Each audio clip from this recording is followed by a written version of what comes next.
A very good morning, students. Today we are going to read a new chapter, chapter number 8, The Glider Possum. Glider पॉजम एक arboreal animal है जिसके बारे में आज हम read करने वाले हैं। आई नो आपने इसके बारे में शायद पहले नहीं सुना होगा क्योंकि ये जो एनिमल है ये मोस्टली ऑस्ट्रेलिया में ही पाया जाता है और ऑस्ट्रेलिया में बहुत घरों में भी इसे एज अ पेट आप देख सकते हैं। तो ये चैप्टर आप सभी के लिए बहुत ही इंटरेस्टिंग होने वाला है। Now before starting the chapter, first we will read the warm-up exercise. Most birds can fly. ज़्यादातर पक्षी उड़ सकते हैं. But there are some that cannot fly. मगर कुछ ऐसे भी पक्षी हैं जो नहीं उड़ सकते. Sort the birds below into flying and non-flying birds. यहाँ पे बॉक्स में कुछ birds के नाम लिखे हुए हैं that can fly and also not fly, जो उड़ सकते हैं और उड़ नहीं भी सकते हैं। जैसे यहाँ पे देखिए मैंने दो जो कैटेगरीज थी उसमें पहले से ही लिख लिया है। The birds who can fly are crow, owl, eagle, parrot and sparrow. ये बर्ड्स उड़ सकते हैं। अब कौन से बर्ड फ्लाइटलेस बर्ड्स हैं? फ्लाइटलेस मतलब नॉन फ्लाइंग बर्ड्स हैं जो उड़ नहीं सकते हैं। Swan, peacock, emu, ostrich and hen. आप सब ने हैन को थोड़ा सा उड़ते हुए देखा होगा कि एक जगह से दूसरी जगह, मगर दोबारा ये क्या करते हैं, लैंड में ही मतलब ज़मीन पर ही लैंड करते हैं, उतर जाते हैं। ये आसमान में उड़ नहीं सकते हैं। Now we will start with the chapter. Glider possums are marsupials. Marsupials are mostly found in Australia. Glider possum marsupial animals होते हैं। मार्शुपियल्स का मतलब क्या होता है ये हम चैप्टर रीड करते करते ही समझ जाएंगे। मार्शुपियल्स जो एनिमल्स होते हैं वो ज़्यादातर ऑस्ट्रेलिया में ही पाए जाते हैं। मतलब उनका जो मूलभूत आधार होता है वो ऑस्ट्रेलिया का ही होता है। ज़्यादातर जो मार्शुपियल्स एनिमल्स होते हैं वो ऑस्ट्रेलिया में ही पाए जाते हैं, जैसे kangaroo. There young live in the pouches of their mother.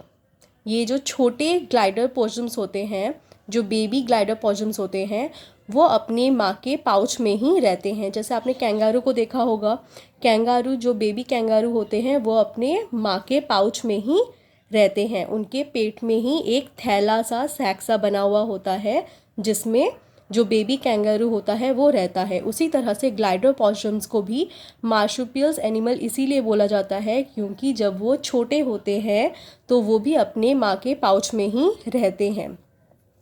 When they are born, marsupials are helpless. जब ये पैदा होते हैं तो ये हेल्पलेस होते हैं, मतलब ये खुद से कोई काम नहीं कर पाते हैं। क्यों? Their eyes are closed and they have no fur. इनकी जो आँखें होती है जन्म के समय वो बंद होती है और इनके फ़र भी नहीं होते हैं। फ़र मतलब इनका जो स्किन होता है उसे फ़र कहते हैं, जिसमें बहुत सारे बाल होते हैं और वो बहुत ही सॉफ्ट होता है। They are tiny red that struggle up through their mother's soft under fur into her pouch. और ये छोटे छोटे क्रीचर्स होते हैं टाइनी रेड कलर के, जो अपने माँ के पाउच में ही स्ट्रगल करते हैं, मैनेज करते हैं बहुत ग्रेट एफर्ट के साथ। And there they remain till they are old enough to live on their own. और ये अपने माँ के पाउच में तब तक रहते हैं जब तक ये इतने बड़े ना हो जाए कि ये सारी चीज़ें खुद ही मैनेज कर पाए। Kangaroos and koalas are well known marsupials. Kangaroos और कोला जो होते हैं वो भी मार्शुपियल्स हैं क्योंकि वो भी जन्म के समय अपने माँ के पाउच में ही तब तक रहते हैं जब तक खुद से सारी चीज़ें ना कर पाए। The largest living marsupial is the red kangaroo that weighs up to 90 kilograms. सबसे बड़ा लिविंग मार्शुपियल रेड कंगारू है जिसका वेट 90 किलोग्राम्स तक होता है, केजी तक होता है। The fur coat of an adult glider possum is thick and soft and usually blue grey. जो एडल्ट मतलब बड़ा ग्लाइडर पॉजम होता है उसका जो फर कोट होता है, मतलब उसके ऊपर का जो स्किन होता है जिसमें बहुत सारे बाल होते हैं, वो काफ़ी थिक, मोटा और बहुत ही सॉफ्ट होता है और ये यूजुअली ब्लू ग्रे कलर के होते हैं। A black stripe runs from his nose to midway on its back, और इनके नाक से लेके पीछे तक ऐसे पीठ पे एक ब्लैक कलर की स्ट्रिप होती है. Its belly, throat and chest are cream in colour, और इनका बेली मतलब जो पेट का हिस्सा है, थ्रोट जो गले का हिस्सा है, चेस्ट है, ये सब क्रीम कलर का होता है. Since they are more active at night, they have large eyes that help them to see at night. Their eyes are set far apart and their ears swivel to find lizards and insects in the dark. और ये ज़्यादातर active रात को होते हैं, ये रात को ही एक्टिव होते हैं, इसीलिए इनकी जो आँखें हैं वो बहुत बड़ी बड़ी होती हैं ताकि ये रात को आसानी से देख सके. और इनकी जो आँखें होती है ये एक दूसरे से दूर होती है. जैसे आप देख सकते हैं जो एनिमल्स होते हैं उनके जो आँखें होती हैं वो उनके सर के थोड़ा नीचे ही होती हैं या सर पे ही होती हैं, जो एक दूसरे से दूर होती हैं. हमारे इंसानों जैसी नहीं होती हैं इनकी आइज़. और इनके जो कान हैं वो स्विवल करते हैं. स्विवल मतलब होता है मूवमेंट कर सकते हैं. जैसे हमारे जो ईयर्स हैं हम उनको अपने हाथ के अलावा मूव नहीं कर सकते, मगर ये जो एनिमल्स होते हैं ये अपने कानों को मूव कर सकते हैं, हिला सकते हैं, ताकि ये इजीली लिजर्ड्स और इंसेक्ट्स को रात में भी उनकी आवाज़ सुन लेते हैं और उनको पकड़ लेते हैं. There are 5 fingers in each of a gliders possums feet. इनके पैरों में एक एक पैर में 5-5 उंगलियां होती है. In their hind feet the 5th finger is like a thumb in a human hand. और इनके जो पीछे के पैर होते हैं, हिंड फीट मतलब जो पीछे के पैर होते हैं, उनमें जो 5th फिंगर है वो हमारे इंसानों के थंब जैसा, मतलब जैसे अंगूठा होता है बिल्कुल वैसा होता है. These help them to firmly grip branches. और ये इनको ब्रांचेस को ग्रिप करने में मगर मतलब पकड़ने में मदद करती हैं. जो पेड़ के ब्रांचेस होते हैं उसको इस तरह से ग्रिप करने में मदद करते हैं. The 4th finger on their front feet is sharp and long and help them pull insects out from under tree barks. और जो इनके सामने के पैर होते हैं, जो सामने के फीट्स हैं, उसका जो 4th फिंगर होता है वो बहुत ही शार्प, नुकीला और लॉन्ग, लंबा होता है. जैसे आप यहाँ पे भी देख सकते हैं जो 4th फिंगर है वो काफ़ी लंबा और शार्प है, जो इन्हें इंसेक्ट्स मतलब कीड़े मकोड़े पेड़ के छाल में से निकालने में मदद करते हैं. They have a fluffy tail with which they can carry light things. और इनका जो टेल होता है वो काफ़ी फ्लफ़ी होता है, फूला हुआ होता है, काफ़ी फर होता है उसमें, ताकि वो हल्की चीज़ें उससे ईज़िली कैरी कर सके, मतलब उठा सके. It also help maintain balance while gliding. और जब ये ग्लाइडिंग करते हैं तब भी इन्हें बहुत मदद करती है इनकी ये टेल. जैसे देखिए नेक्स्ट पेज में एक फ़ोटो है जिसमें आप देख सकते हैं ये जो ग्लाइडर पॉजम है ये ग्लाइडिंग कर रहा है. ये क्या कर रहा है, इसके जो सामने के पैर हैं और जो पीछे के पैर हैं ये इसने पूरे खोल लिए हैं, और इसके शरीर के अंदर देखिए एक अम्ब्रेला जैसा या पैराशूट जैसा बन गया है ताकि ये ग्लाइडिंग कर सके, मतलब उड़ के एक जगह से दूसरी जगह जा सके अपने पूरे शरीर को स्ट्रेच करके. Now come back to the page Number 107. Unlike other possums, glider possums cannot hang from branches using their tails. जो ये possums होते हैं ये बहुत तरह के होते हैं, मगर ये जो glider possums होते हैं ये दूसरे possums की तरह पेड़ के branches पे उल्टा होके नहीं लटक पाते अपने tail से. Glider possums are omnivores. Omnivores का मतलब तो आप सभी जानते हैं, जो पेड़ पौधे भी खाते हैं और एनिमल्स भी, दूसरे छोटे एनिमल्स को भी खाते हैं. That is they feed on lizards, insect as well as the gum and sap of trees. ये लिजर्ड्स, इंसेक्ट्स भी खाते हैं और गम मतलब पेड़ की जो गोंद होती है, पेड़ के छाल के अंदर जो गोंद होती है ये उसे भी खाते हैं. And sap of trees. SAP मतलब भी जो पेड़ का रस होता है, मतलब पेड़ की जो छाल होती है ना उसको ये कुतर के या अपने हाथों से छील के ये क्या करते हैं, अपने पैरों से छील के उसके अंदर जो रस होता है उसको ये खाते हैं. दे कैच अ लिजर्ड और to and raid a nest for eggs whenever they can.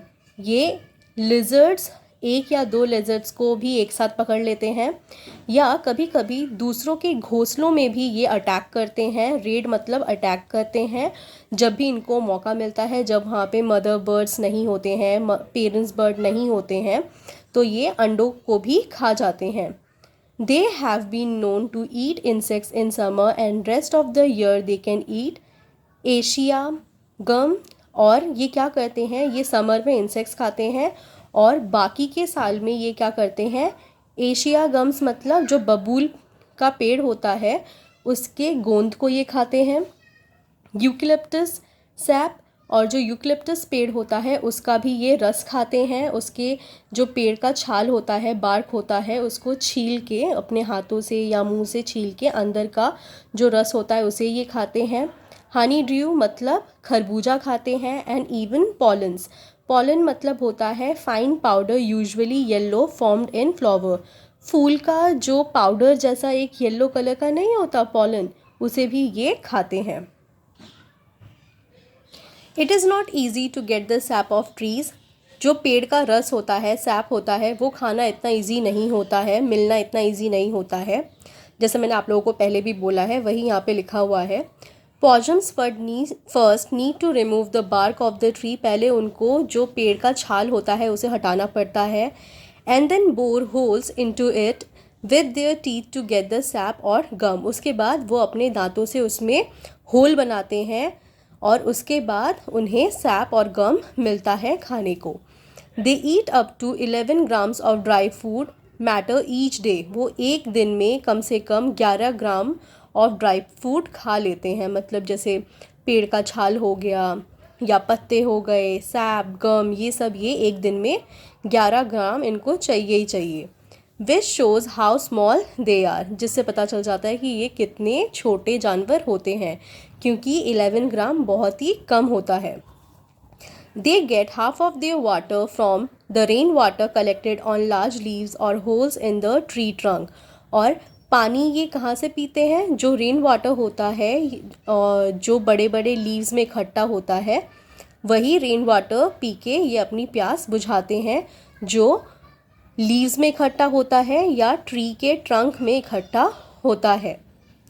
The rest of the water is in the food they eat, और बाकी का जो वाटर है ये जो ये खाना खाते हैं, जैसे पेड़ का रस हो गया, गोंद हो गया, उसी से इन्हें मिल जाता है।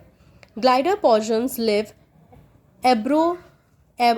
आर्बोरियल लाइव्स, आर्बोरियल लाइव्स मतलब होता है ये पेड़ पर ही अपना जीवन बिताते हैं। That is they never go down to the forest floor, ये कभी भी फॉरेस्ट फ्लोर में नहीं जाते हैं। मतलब जो फॉरेस्ट का फ्लोर होता है, मतलब ज़मीन होता है, इसमें ये कभी भी नहीं उतरते हैं। They reach their food by gliding from a tree to tree, और ये अपना खाना ग्लाइडिंग के थ्रू, मतलब जैसे आपको मैंने बताया था ग्लाइडिंग मतलब क्या होता है, ये इस तरह से अपने सामने के पैर और पीछे के पैर खोल के अपने शरीर को स्ट्रेच करके ग्लाइड करते हैं, एक ट्री से दूसरे ट्री पे जंप करते हैं। And can glide up to 50 metres और मोर एट वन गो, और एक ही बारी में ये 50 मीटर से ज़्यादा भी ग्लाइड कर सकते हैं। They glide through the air with paws stretch out to open the folded skin between them, इनके शरीर के अंदर जो फोल्डेड स्किन है ग्लाइड करते वक्त ये खुल जाती है, लाइक एन अम्ब्रेला और अ पैराशूट, एक अम्ब्रेला और पैराशूट की तरह। जैसे आप जब अम्ब्रेला खोलते हो, जो उसके अंदर के क्लोथ्स होते हैं, जो सेक्शंस होते हैं वो खुल जाते हैं, पैराशूट का भी जो अंदर कपड़ा होता है, जो शीट होता है, वो खुल जाता है। उसी तरह से इनका जो शरीर है वो भी इस तरह से स्ट्रेच आउट हो जाता है, खुल जाता है। They live up to 9 years in the wild, और ये जब जंगलों में रहते हैं तो ये 9 साल की ज़िंदगी बिताते हैं। मतलब इनका जो लाइफ स्पैन है, इनकी जो आयु है वो 9 साल की ही होती है। They are very popular as pet in Australia, और ऑस्ट्रेलिया में इनको पेट के रूप में भी लोग अपने घर में रखते हैं। And live up to 12 years when kept at home, और जब ये घर में रहते हैं तो ये ज़्यादा जी पाते हैं, 12 साल तक ये जी सकते हैं। They live in groups of up to 7 adults and their babies, और ये हमेशा ग्रुप्स में रहते हैं जिसमें 7 एडल्ट होते हैं, मतलब बड़े होते हैं, और इनके बच्चे भी इनके साथ ही रहते हैं। Thank you so much for watching.